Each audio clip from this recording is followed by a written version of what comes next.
Comprise, comprise, comprise. Imagine you have a box of chocolates.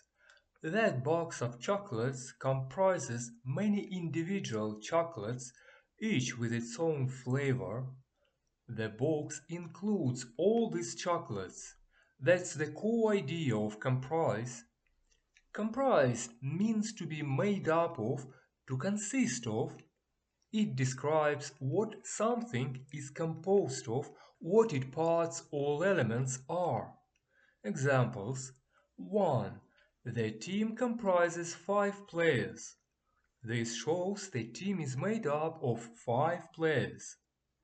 2. The book comprises 10 chapters. This illustrates the book consisting of 10 chapters.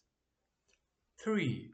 A balanced diet comprises fruits, vegetables, and protein. This example shows the components of a balanced diet. Now, how can we remember this word? The key is to remember the relationship between the parts and the whole.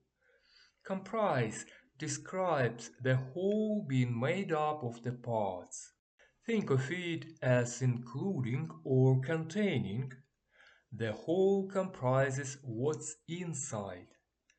Grateful for your time today. Catch you soon. Bye.